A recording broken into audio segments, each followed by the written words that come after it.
E agora vamos conversar um pouquinho sobre a história do Piauí com a professora Viviane Pedrazini. Desculpa, é que o nome deve ser italiano, esse nome.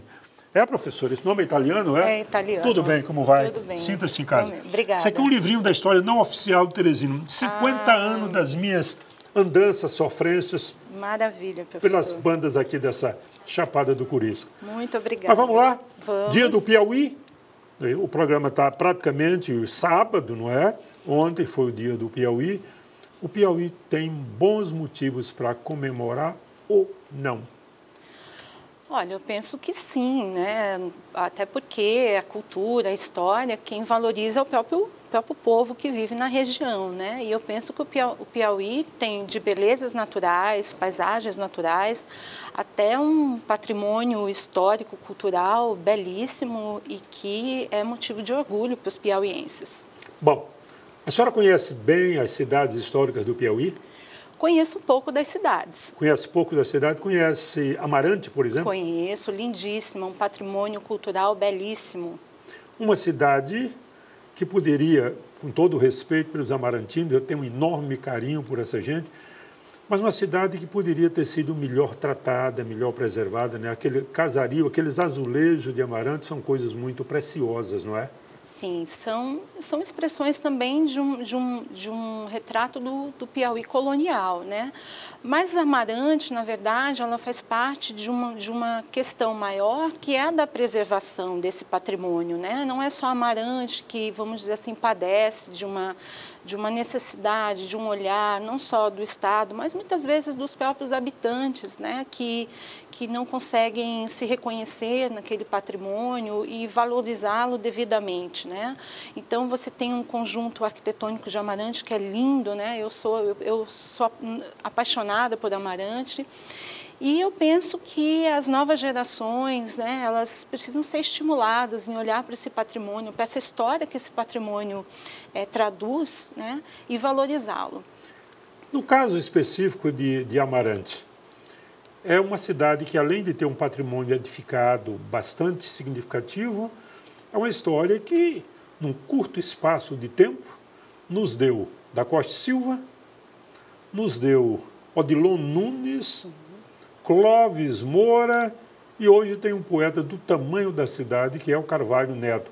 Então, são 4 figuras, e existem muitas outras, mas 4 figuras de talento e de expressão nacional. E, veja bem, professora, aquela rua grande que vem daquela escadaria lá do morro, na direção do rio, aquela rua nunca poderia ter sido asfaltada, não é, professora? Aquilo foi uma coisa muito violenta contra a cidade. Foi. Eu estive em Amarante, não tem muito tempo, e realmente assim a gente fica um pouco... Para quem gosta, né, da história, quem gosta do patrimônio, quando você olha, você percebe que aquilo destoa desse conjunto, desse sítio histórico da cidade, né? Então, são esses pequenos cuidados de preservação, porque preservar a rua como ela era, né, embora a gente saiba das necessidades urbanas de qualquer cidade, mas passa por esse carinho, por esse afeto, né, que a cidade deve ter com aquilo que é remanescente da sua história, do seu patrimônio. Até porque aquela rua é tão pequena, e ali, evidentemente, não é uma rua para se passar com velocidade, não é? É uma rua para se passar com cuidado, sim, olhando. O problema do Brasil, entre outros, é uma que se chama de pressa leviana. É uma pressa para levar a lugar nenhum. Aquele pedaço ali poderia ser preservado, inclusive para não passar automóvel, para que as pessoas pudessem fruir, sim, aquele espaço, né, até o rio, que é belíssimo lá em Amarante, não é verdade? Exato. É a ideia que muitos centros urbanos adotaram, dos calçadões, né, onde não passa carro, não passa motos, fica apenas para os transeuntes, as pessoas passarem. E quando você passa com essa calma de quem caminha, você tem a possibilidade de contemplar, né, os prédios, os detalhes, né, que são riquíssimos, não só de Amarante. Eu acho que o Piauí tem um conjunto arquitetônico, né, belíssimo. O Eiras está seguindo um bom exemplo. O Eiras está tratando bem o casario, restaurando agora aquele Palácio Major Selemérico, né, o Sobrado, está muito bonito. Você andou lá depois do restauro? Andei. Então, assim, Oeiras é uma cidade que vamos dizer assim, ela já conseguiu reunir dentro da população, no que toca a população, um cuidado com esse patrimônio. E também o IPHAN, ele tem um olhar mais cuidadoso também para Amarante, porque ali existem alguns representantes, né, que já foram tombados como patrimônio nacional, como é o caso da Igreja Nossa Senhora das Vitórias, o próprio Palácio, né, Major Selemérico, entre outros bens que formam a cidade.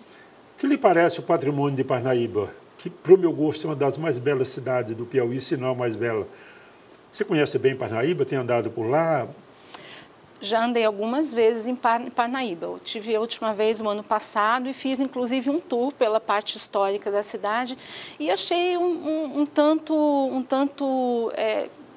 não vou dizer abandonada, claro que não, né? Porque existe o trânsito das pessoas, existe o comércio que funciona. Mas eu achei alguns prédios bastante deteriorados e fiquei bem preocupada, porque Parnaíba, junto com Oeiras, com Teresina, formam eixos históricos importantes. Inclusive, o Dia do Piauí, né, começa com a declaração, né, de adesão ao movimento de independência do Brasil, que é lá em Parnaíba, né? Então, assim, a cidade, ela historicamente, ela tem muitos acontecimentos que são significativos no conjunto da nossa história e cujo patrimônio, os prédios, né, e diferentes manifestações representam, de certa forma, todo esse movimento histórico. Ela falou adesão do Piauí às lutas pela independência.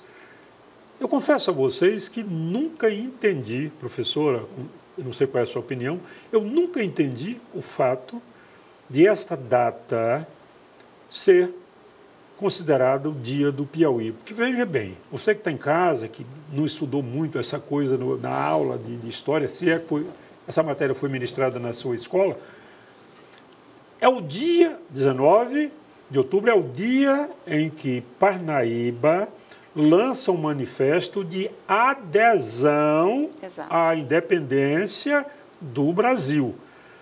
Então, não é uma data que signifique muito para o Piauí, é mais para o Brasil.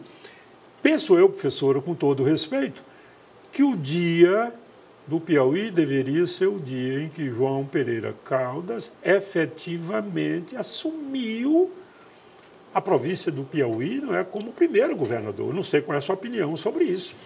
Algumas controvérsias a respeito dessa data, né? O dia 19, assim como também o 23. Tem o 23 de janeiro, né? Nós temos também março, que é quando acontece a Batalha do Genipapo. Então, já houve, assim, alguns debates, algumas discussões, mas acabou se achando por conveniência que ficasse a data do dia 19 de outubro, que é como o senhor colocou, é a data em que a Parnaíba lança essa adesão ao movimento de independência. Agora, mais uma vez, estou conversando com você que está em casa. Não queremos nem de brincadeira desmerecer a importância da data e nem o manifesto dos parnaibanos, pelo amor de Deus.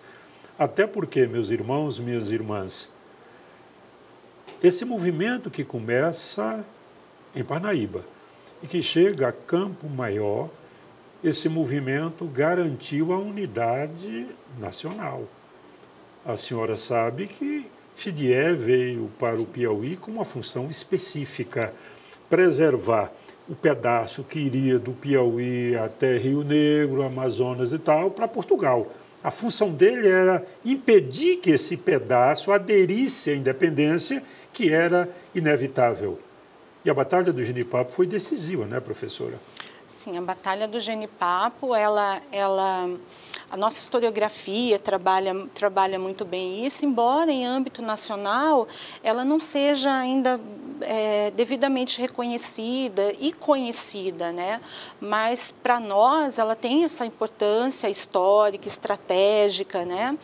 E cabe a nós valorizar esse acontecimento histórico, né, dos piauienses nessa batalha que tem um significado importante. Inclusive, a região, né, ela já foi tombada também como um patrimônio monumento, né, do Genipapo, tombado como patrimônio cultural nacional, nesse reconhecimento da importância dessa batalha que acontece no Piauí pela independência. Então, quando alguém começar a falar bobagem sobre o Piauí perto de você, não esqueça de dizer, graças a uma batalha que aconteceu no Piauí, em Campo Maior. As únicas duas batalhas onde efetivamente se derramou sangue em defesa da pátria foi na Bahia e em Campo Maior. Essa história da Batalha de Genipapo precisa ser devidamente revista, precisa ser devidamente reconhecida, porque durante muito tempo foi considerada apenas uma escaramuça e não uma batalha. Foi uma batalha onde pessoas do Piauí, vaqueiros, camponeses, lavradores, muito mal treinados, muito mal armados, enfrentaram um exército comandado por um cabo de guerra de Portugal com longa experiência nas lutas contra Napoleão Bonaparte. Então, é um feito importante, né, professora? Um feito muito importante dentro desse processo, e penso que cabe aos piauienses, né, essa valorização, né? Infelizmente, por exemplo, os livros didáticos, eles não trazem a Batalha do Genipapo, né? Então, nós precisamos reiniciar essa luta, digamos assim, para que essa batalha, que nós já temos essa compreensão pelos estudos, né, pela própria historiografia piauiense, que aponta essa importância, mas que ela também seja reconhecida nos 4 cantos do Brasil, dentro de um processo histórico significativo. Deixa eu lhe contar uma história. Nós trouxemos ao Piauí 2 vezes Laurentino Gomes. Sim. O Laurentino não chega a ser um historiador, ele é um jornalista que trabalha com história. Ele faz reportagens sobre a história do Brasil. E ele foi a Campo Maior e recebeu de presente, um presente nosso, a coleção Independência, editada por mim e pelo professor Santana. E no livro sobre a independência, ele dedicou um capítulo inteiro à Batalha do Genipapo. E, a partir daí, os livros didáticos começaram a trazer, ainda que de forma tímida, alguma informação sobre esse feito. Então, o que a professora está falando? Cabe a nós, piauienses, reivindicarmos o que é nosso, sem bairrismo, sem bobagem, mas recolocando as coisas no seu devido lugar. O Piauí tem destaque na história do Brasil. Professora, muito obrigado pela sua presença. Obrigada. E nenhuma mulher sai desse programa sem uma rosa, porque seria uma coisa desrespeitosa. Muito obrigado pela sua participação. Muito obrigada.